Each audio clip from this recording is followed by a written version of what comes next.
इसके पीछे वही टुकड़े टुकड़े गैंग का हाथ है।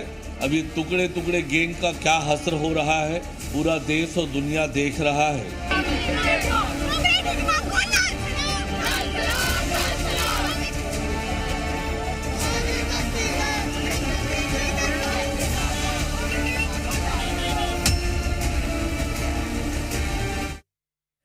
नमस्कार, बहुत स्वागत है आप सभी का। मैं हूं आपके साथ मनु तेवतिया।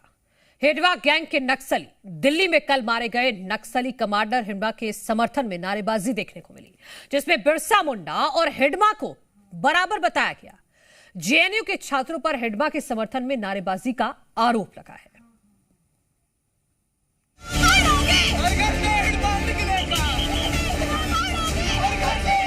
इसके पीछे वही टुकड़े टुकड़े गैंग का हाथ है। अब ये टुकड़े टुकड़े गैंग का क्या हश्र हो रहा है, पूरा देश और दुनिया देख रहा है।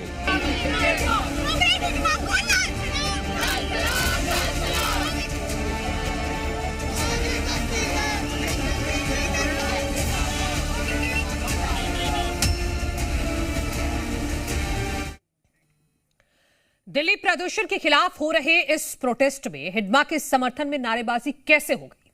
क्या प्रदर्शन के नाम पर इसमें बाहरी लोग शामिल थे? क्या प्रदर्शन के नाम पर अलग एजेंडा चल रहा था? और सबसे बड़ा सवाल यह है कि आखिर प्रदर्शनकारियों को हिडवा के पोस्टर किसने बांटे? सोशल मीडिया पर यह प्रदर्शन किसने प्लान किया? हालांकि मामले को लेकर अब पुलिस एक्शन में आई है और नारेबाजी करने वाले 22 लोगों को हिरासत में लिया गया है। उधर छत्तीसगढ़ के डिप्टी सीएम अरुण साव ने नारेबाजी करने वालों को टुकड़े टुकड़े गैंग के लोग करार दिया और कहा कि देश की आवाज, देश के खिलाफ आवाज उठाने वालों को बख्शा नहीं जाएगा। केंद्र सरकार, राज्य सरकार ऐसे तत्वों को कड़ी सबक सिखाने के लिए तैयार है।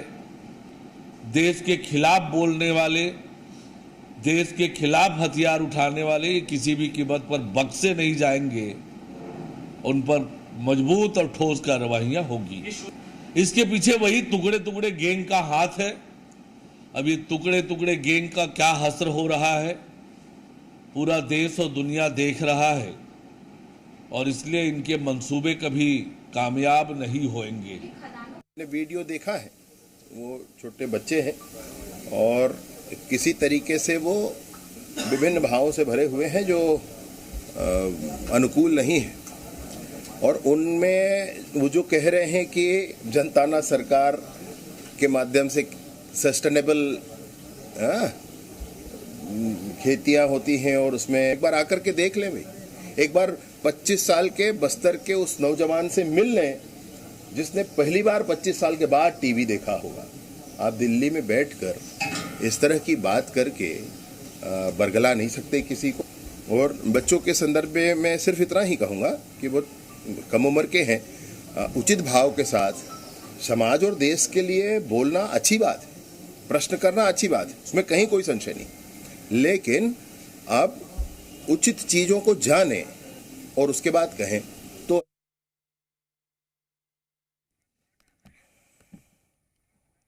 तो नाम प्रदूषण का था, लेकिन यहां पर नारेबाजी नक्सलियों और हिडवा के समर्थन में की गई। ये कल की तस्वीरें हैं, कल शाम की, जो हम आपको दिखा रहे हैं। एक बार ग्राफिक्स के माध्यम से आपको पूरी खबर समझाते हैं।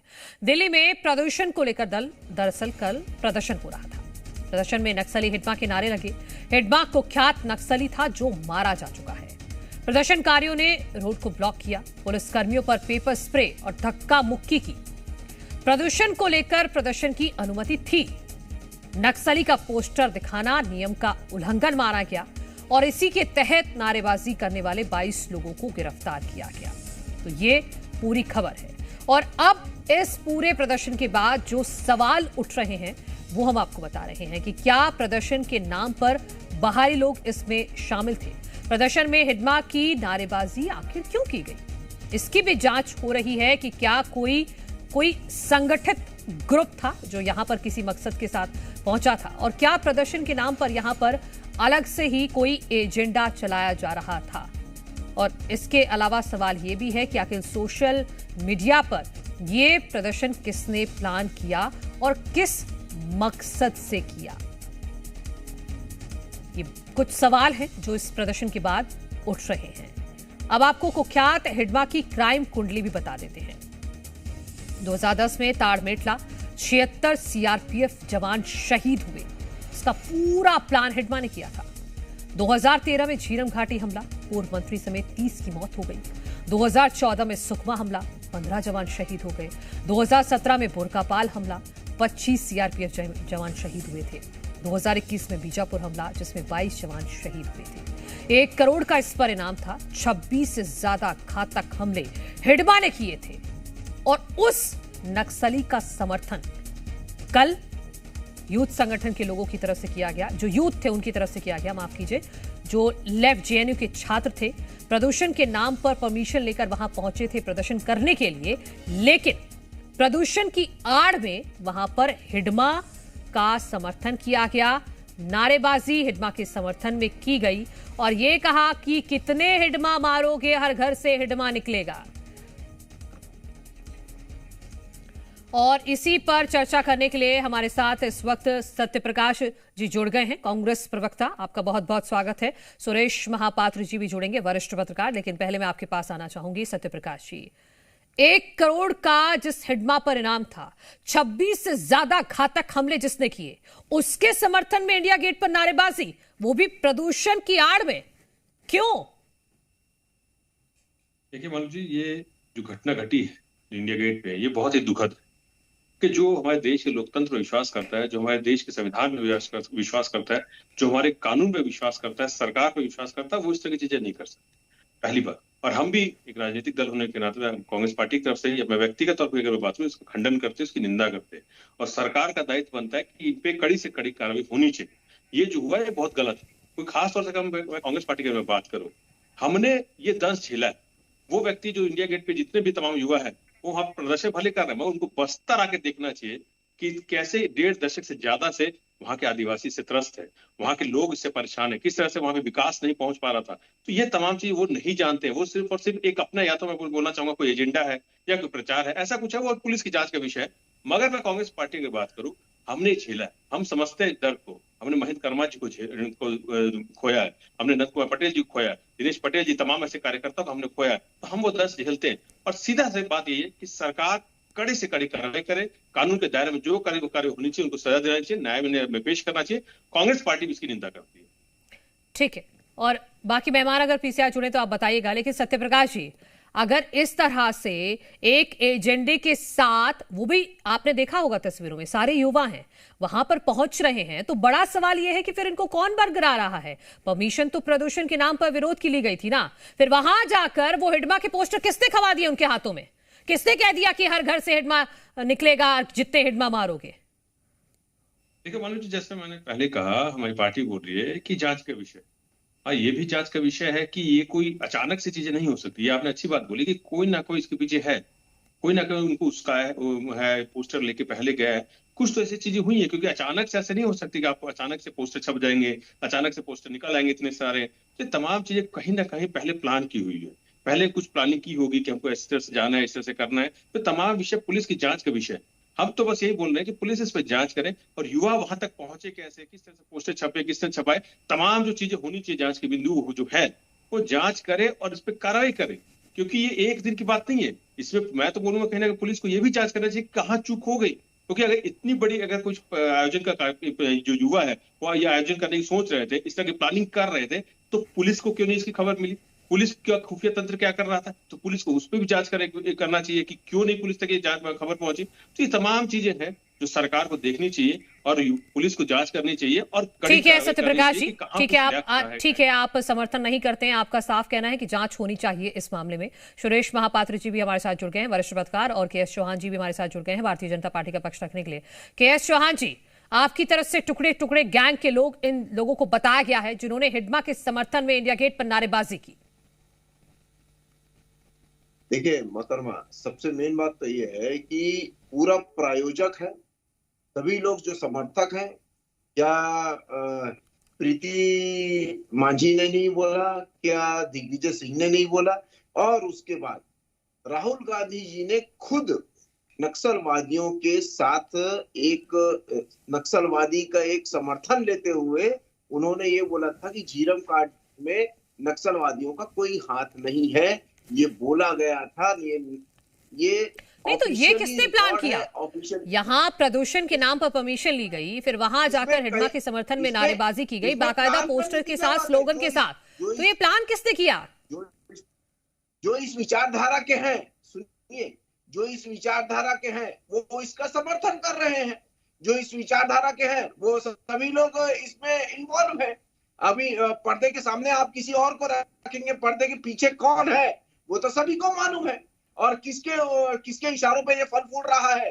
ये जो सोशल कौन लोग है केशवान जी, खुलकर बोलिए ना, क्योंकि डिप्टी सीएम ने तो कहा है कि बख्शा नहीं जाएगा जो देश के खिलाफ आवाज उठाएगा। बख्शा नहीं जाएगा, हाँ नहीं बख्शा क्यों जाना चाहिए? आप अगर छत्तीसगढ़ के कोई भी आम इंसान से पूछेंगे तो ये बख्शा जाना चाहिए। जिस आदमी ने 76 एक साथ मौत के घाट उतार दिए थे, 25 एक 2010 में 25 और 2000 फिर 10 में 12 और 2020 में 17 लोगों को मौत के घाट उतार दिया था हमारे शहीदों को। क्या उसको बख्शा जाना चाहिए? उसके समर्थन में ये सभी चीजें होनी चाहिए। लेकिन ये पूरी की पूरी कांग्रेस पार्टी, ये पूरी के पूरी वामपंथ दल आज इन्होंने उजागर कर दिया है कि हम वामपंथी दल के, हम नक्सली विचारधारा के हैं, और उसको बढ़ा के रखना, उसको संजो के रखना हमारी। सत्यप्रकाश जी तो कह रहे हैं कि जांच होनी चाहिए ना, कि जांच होनी चाहिए। किसने बरगलाया इन युवाओं को?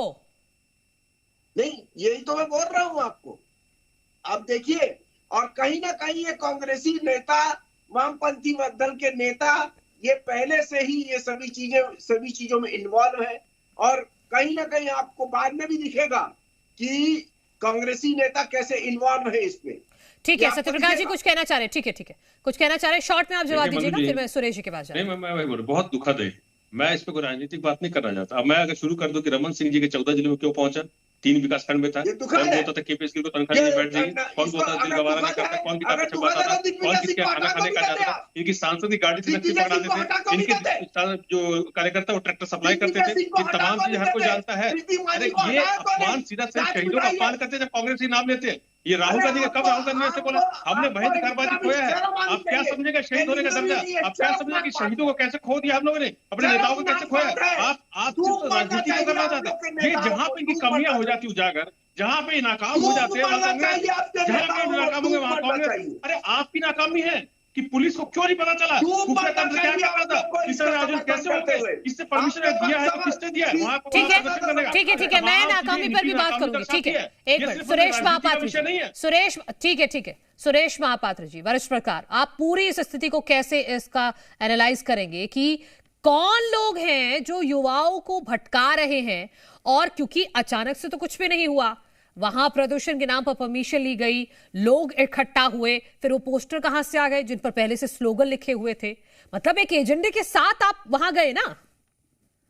जी, दरअसल पूरे घटनाक्रम को बड़े तेजी से समझना होगा कि हाल ही में जेएनयू में जो चुनाव हुआ था उसमें वामपंथी विचारधारा की बड़ी जीत हुई थी। वैचारिक रूप से उन्होंने एक अध्यक्ष पद भी जीता था और तमाम पदों में उनकी बड़ी जीत हुई।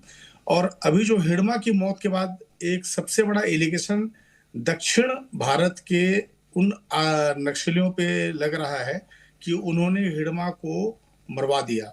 इस बात को लेकर के मनीष कुंजाम जो सीपीआई के पूर्व नेता रहे, पूर्व विधायक रहे, उन्होंने सीधा देवजी पर आरोप लगाया। और जो सामाजिक कार्यकर्ता है सोनी सोढ़ी, उन्होंने भी अंत्येष्टि के दिन कमोबेश यही बयान दिया था। और ये साफ है कि दक्षिण के जो माओवादी हैं उन्होंने रणनीतिक रूप से और तमाम तरीके से बस्तर के आदिवासियों का दुरुपयोग किया, उनको मिसगाइड किया, दिग्भ्रमित किया। और जब उनको एक बड़ी हार मिल रही थी और बस्तर में जिस तरीके से बड़ी तेजी से सफाया हुआ है, डीआरजी ने बहुत फ्रंट फुट में आकर के बड़े ऑपरेशंस चलाए और एक बहुत बड़ी कामयाबी ये हुई है कि दक्षिण बस्तर में छोटे से इलाके को छोड़कर के पूरा बस्तर नक्सल मुक्त हो चुका है। हाँ। ऐसी स्थिति में जब हिडमा की मौत हुई तो पूरी तरीके से ये स्पष्ट हुआ कि आंध्र के नक्सलियों ने जो रणनीतिक रूप से काम करते थे और उन्होंने हिडमा को पोस्टर बॉय के रूप में बनाया था, ताकि उनकी करतूतें पर्दे के पीछे रहे और वो पैसे कमाते रहे, लेवी वसूलते रहे, तमाम चीज करते रहे। अब ये खेल बाहर आ चुका है और अब वामपंथी जो दल है, जो माओवादी विचारधारा के जो लोग हैं, उस पाप को धोना चाह रहे हैं कि हिडमा के मौत के बाद बस्तर का आदिवासी अब आंध्र के नक्सलियों के झांसे में नहीं आ रहा है। उन्हें यह विश्वास दिलाने के लिए तमाम कोशिशें की जा रही है कि हम अभी भी आपके साथ खड़े हैं, जबकि सच्चाई ये है तो कि क्यों हिडमा का समर्थन क्यों, जिस पर 1 करोड़ का इनाम है, जिसने 26 से ज्यादा घातक हमले किए हैं, और ऐसा नहीं है कि एकदम से एनकाउंटर कर दिया गया। डेप्यूटी सीएम विजय शर्मा खुद हिडमा की मां से मिले थे, उनसे अपील करवाई थी कि सरेंडर कर दीजिए, लेकिन उसके बावजूद भी जब हिडमा नहीं माना तब जाकर सुरक्षा बलों ने एनकाउंटर किया है। इसमें बहुत तरह की अलग अलग कहानियां हैं और सच्चाई ये है कि हिडमा को लेकर के, मुठभेड़ को लेकर के जिस तरह की बातें हैं उसमें बहुत तरह के सवाल अभी भी हैं। और सबसे बड़ा सवाल ये है कि आंध्र के नक्सलियों पर जो आरोप लगा है, सुरेश उन्होंने हिडमा कौन था हिडमा? अगर एनकाउंटर में मारा गया है हिडमा, तो कौन था हिडमा? क्या वाकई उसका किसी भी तरीके से समर्थन करना सही है? किसी भी तरीके से हिडमा की मौत को लेकर के मैं ये कह रहा हूं कि हिडमा के मौत के बाद वो जो प्लान चल रहा है कि हिडमा को पोस्टर बाय बना के उसे समर्थन की जो बात हो रही है, ये समर्थन नहीं है। ये बस्तर के आदिवासियों को एक बार फिर अपने कब्जे में लेने की तैयारी है। और ये वामपंथी विचारधारा के जो नक्सली जो दक्षिण में बैठे हुए हैं, उन्होंने अपने विचारक को एक तरीके से मजबूत करने के लिए ये हिडमा का सहारा लिया है, ताकि हिडमा की मुठभेड़ की मौत को गलत बताते हुए वो अपने आप को फिर से पुनर्स्थापित कर सके। हाँ, ठीक है, आ गया आपका पॉइंट, महत्वपूर्ण पॉइंट। के.एस. चौहान जी, मतलब ये स्थिति अलार्मिंग हो सकती है, एक चेतावनी हो सकती है। जी बिल्कुल मोहतरमा, ये लोग नक्सलवादी विचारधारा, माओवादी विचारधारा को खत्म नहीं होना देना चाहते हैं, बरगलाना चाहते हैं, और इसमें कांग्रेसी नेताओं का साफ साफ हाथ है। आप जो प्रीति मांझी जो राहुल गांधी की करीबी हैं, उसको आप निकालते नहीं है पार्टी से, सिर्फ जांच बिठाते हैं उसके ऊपर। तो ये सबसे बड़ा सबूत है। ये आप प्रीति मांझी को नहीं समझते, जिस दिग्विजय सिंह की बात कर रहे हैं, ये स्थिति गंभीर है। आप छत्तीसगढ़ में टारगेट लेकर चल रहे हैं कि नक्सलवाद को खत्म करना है, और यहाँ दिल्ली में वो सोच अभी भी पनप रही है। न सिर्फ पनप रही है, इंडिया गेट पर जाकर उसके लिए बाकायदा समर्थन जुटाया जा रहा है। ये बिल्कुल, और इसमें कहीं ना कहीं कांग्रेसियों का हाथ है। आपको मालूम चलेगा, आपको दिखेगा। ये मैं डंके की चोट पे बोलता हूं, क्योंकि ये कांग्रेसी जो है उसी विचारधारा से आते हैं और उसी विचारधारा को ये कभी खत्म नहीं होने देंगे, क्योंकि इनका ही पाला पोषा हुआ ये संगठन था जो इतना बृहद रूप ले गया। क्यों 4 दशक पहले क्यों होता है, जहां सभी जगह डबल इंजन की सरकार रहती है, वही पोषित क्यों होता है? आप देखिए थोड़ा, तो ये कभी भी नक्सली या माओवादी कांग्रेस के खिलाफ नहीं होते हैं, और कांग्रेसी नेता इनके खिलाफ कभी नहीं होते हैं। नहीं तो आप पूरा इतिहास निकाल के देख लीजिए। सत्यप्रकाश जो सोडी है, जो सोडी ने एक बार भी शॉर्ट रखते हैं, आपकी बात आ गई सत्यप्रकाश जी। मनोज जी, मैं बार बार बोल रही, बहुत दुखद है बात इस पे होनी चाहिए कि, और के.एस. चौहान जी को ये जवाब देना चाहिए कि नाकामी कहाँ है सरकार की, कहाँ पे खुफिया तंत्र नाकाम हुआ। और कांग्रेस की बात कर रहे हैं, नहीं सत्यप्रकाश जी, ठीक है, आप कह रहे दुखद है, लेकिन क्या दुखद है? नहीं, आपको नहीं लगता कि युवा जिनके पीछे कोई होकर हिडमा का नाम लेकर उनको बरगला रहा है, तो एक तो उन युवाओं को भी समझाना पड़ेगा, और दूसरा ये भी तो देखना पड़ेगा कि कौन है जो छत्तीसगढ़ में जब नक्सलवाद खत्म हो रहा है उसको दिल्ली में दर्द हो रहा है। नहीं मनोज जी, मैं तो वही बोल रहा हूँ ना, ये सरकार की नाकामी है। सरकार को जांच करना चाहिए। और बार बार जो कांग्रेस बोला रहे, आप पूरे विपक्षी दल को डाल दीजिए जेल में, मगर जांच कहाँ हुई है? ये के.एस. चौहान जी बार बार जो कांग्रेसी आ रहे, भाजपा ही पहले अपने हाथ देख ले। केपीएस गिल से लेकर तमाम उदाहरण बताए, आपने क्यों पोषित पोलित किया? 15 साल में चाहता रहा अमेरिका लड़का बना, तो क्यों नहीं कर पाए? क्यों तीन विकास कर 14 जिलों तक पहुंचा नक्सलवादी? बता दीजिए आप।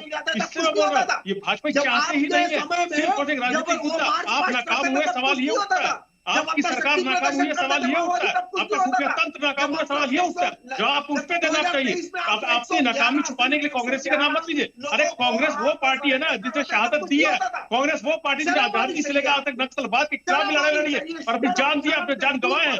आपके नेता ने उंगली तक नहीं कटाई होगी और आप बात कर रहे हैं कि नक्सलवाद के खिलाफ हम लड़ रहे हैं। आपने जांच को सीखिए। इसलिए बोल रहा हूँ कि बीजेपी कहीं ना कहीं आप नाकाम हो चुकी है, आपका खुफिया तंत्र नाकाम है, आपको जांच करनी चाहिए कि ऐसी विचारधारा क्यों चल रही है। एक पॉइंट तो है, इस पर तो बात करनी होगी। ये 1 मिनट की एक्सरसाइज नहीं है केएस चौहान जी।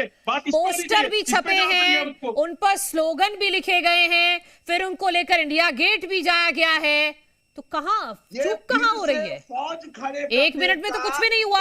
ये पूरी प्लानिंग के तहत किया गया है। यही मेरा सवाल है, पार्टी से यही मेरा सवाल है कि आपकी नाकामी है। सत्यप्रकाश जी, एक मिनट जवाब लेने दीजिए ना। सरकार नाकाम हुई है। हाँ, 1 मिनट। केएस चौहान जी, मैसेज दिया जा रहा है और सब इनके नेता हैं, इनके नेताओं को आप क्यों नहीं निकालते हैं? केएस चौहान जी, नहीं, पूरी प्लानिंग के तहत अगर कुछ किया जा रहा है, सोशल मीडिया के जरिए लोगों को इकट्ठा किया जा रहा है, तो उसको चूक क्यों ना माना जाए? तनख्वाह लेने की बात करते थे, डूब मारो तुम लोग। केएस चौहान जी, अरे फिर वही दिक्कत है, आप लोगों को चिड़चिड़ाहट किस बात की है?